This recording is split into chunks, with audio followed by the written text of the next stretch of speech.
Assalamualaikum warahmatullahi wabarakatuh. Selamat pagi, siang, sore, dan malam teman-teman semuanya.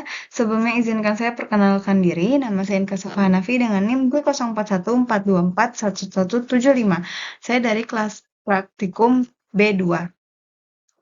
Pada kesempatan kali ini, saya akan mempresentasikan mengenai kasus Parmalat, yaitu salah satu kasus corporate fraud atau penipuan korporasi terbesar yang pernah terjadi di Eropa. Kasus ini menjadi perhatian dunia karena melibatkan manipulasi laporan keuangan dalam jumlah yang sangat besar, yaitu dengan total liabilitas mencapai 14 miliar. Kasus Parmalat terjadi pada periode 2003 sampai dengan 2004, ketika perusahaan mengalami kebangkrutan setelah terungkap bahwa sebagian besar aset dan kas yang dilaporkan ternyata tidak benar.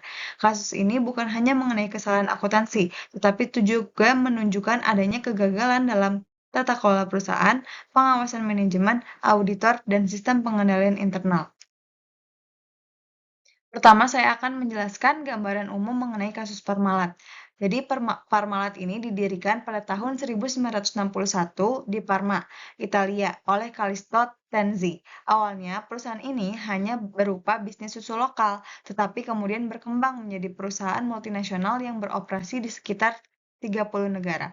Pada tahun 1950, Parmalat melakukan IPO atau pencatatan saham perdana di Bursa Milan. Setelah itu, perusahaan melakukan ekspansi secara agresif dengan membeli berbagai bisnis seperti produk susu, jus, bakery, hingga investasi lainnya.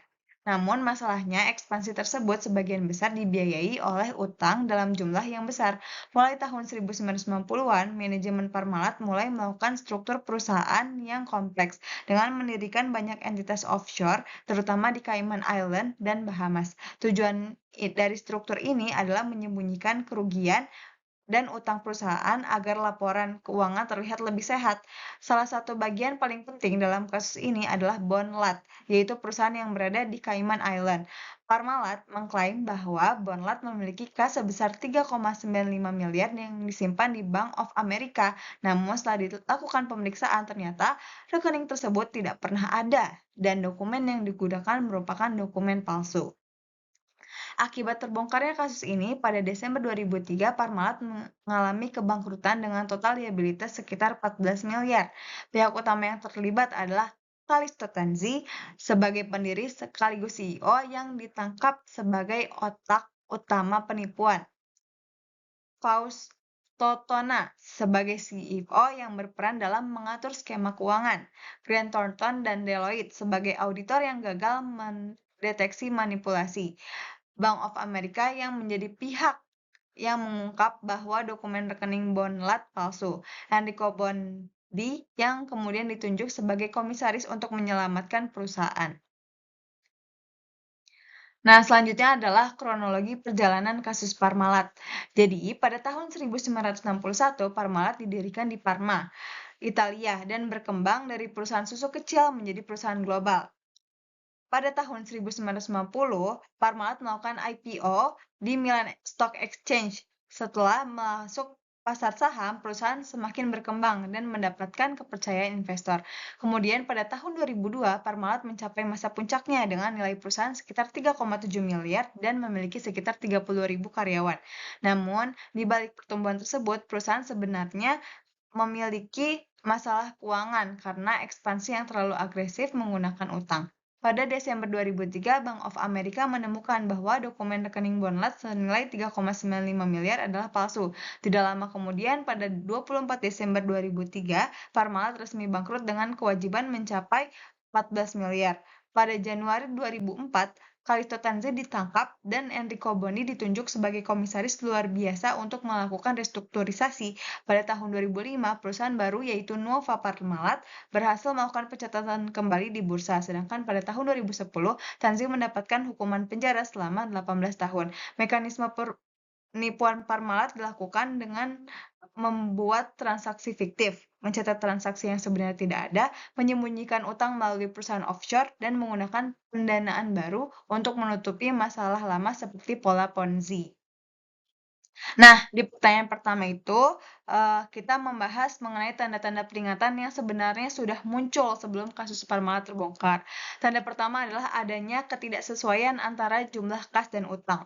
Parmalat mengklaim memiliki kas sebesar 3,95 miliar di Bonlat, tetapi perusahaan tetap terus menerbitkan obligasi dan mencari pendanaan baru.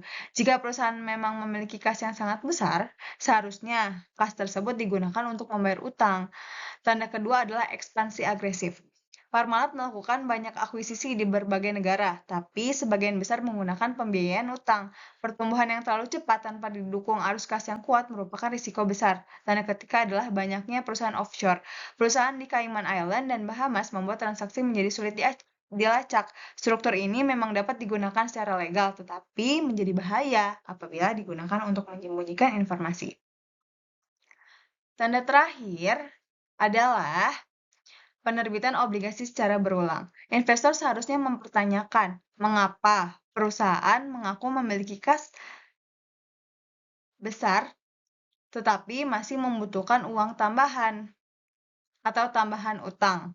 Dengan melakukan pemeriksaan lebih mendalam terhadap Ponlat dan melakukan konfirmasi langsung kepada Bank of America, fraud ini kemungkinan dapat diketahui lebih awal. Selanjutnya adalah mengenai peran auditor dan bank dalam kasus Parmalat. Auditor ini memiliki tanggung jawab untuk memberikan keyakinan bahwa laporan keuangan perusahaan sudah sesuai dengan kondisi sebenarnya. Namun, dalam kasus ini, Grant Thornton dan Deloitte gagal mendeteksi adanya manipulasi. Grant Thornton melakukan audit terhadap Bonlat dan menerima konfirmasi rekening bank yang ternyata palsu. Kesalahan utama auditor adalah terlalu bergantung pada informasi dari manajemen tanpa melakukan verifikasi independen.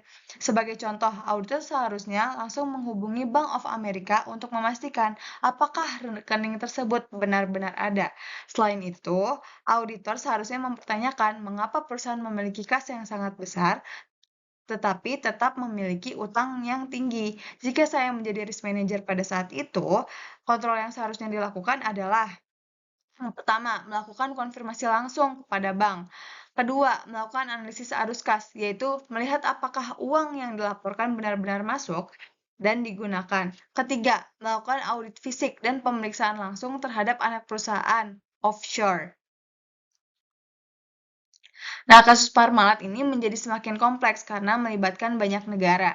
Di Italia, perusahaan induk berada di Milan dan diawasi oleh regulator seperti Consob. Di Cayman Island, terdapat Bonlat yang menjadi pusat manipulasi kas.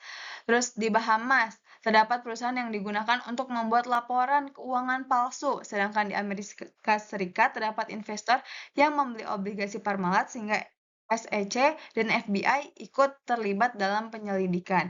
Masalah utama dari kasus lintas negara adalah perbedaan hukum antar negara, proses mendapatkan bukti yang lebih sulit, serta koordinasi antar lembaga yang membutuhkan waktu lama.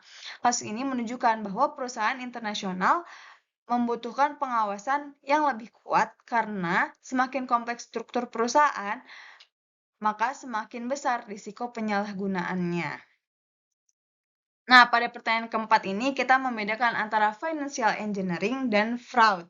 Financial engineering itu apa sih? Jadi financial engineering itu adalah strategi mengatur struktur keuangan perusahaan untuk meningkatkan efisiensi selama dilakukan secara legal dan transparan. Contohnya adalah penggunaan instrumen keuangan atau struktur pendanaan tertentu. Namun tindakan Parmalat sudah melewati batas karena mereka tidak hanya melakukan pengaturan keuangan tetapi membuat informasi palsu. Contohnya adalah memasukkan saldo kas sebesar 3,95 miliar, membuat transaksi fiktif melalui Bonlat, menyembunyikan utang lebih dari 10 miliar. Manajemen Parmalat beralasan bahwa mereka hanya ingin mempertahankan perusahaan tetap berjalan. Namun, alasan tersebut tentu tidak dapat diterima karena metode yang digunakan sudah berupa penipuan dan memberikan informasi yang menyesatkan bagi investor. Nah, setelah Parmalat bangkrut, fokus utama Komisaris Enrico Bondi adalah bagaimana memulihkan nilai perusahaan dan mengembalikan dana kreditur. Strategi pertama adalah melakukan litigasi atau tuntutan hukum terhadap pihak yang bertanggung jawab. Melalui proses hukum tersebut, Parmalat berhasil mendapatkan pemulihan dana sebesar lebih dari 2 miliar. Strategi kedua adalah menjual aset yang tidak berhubungan dengan bisnis utama. Perusahaan harus fokus kembali pada bisnis inti, yaitu produk susu. Strategi ketiga adalah melakukan restrukturisasi utang. Utang lama dinegosiasikan kembali dan sebagian dikonversi menjadi saham perusahaan baru di Bursa Milan pada tahun 2005.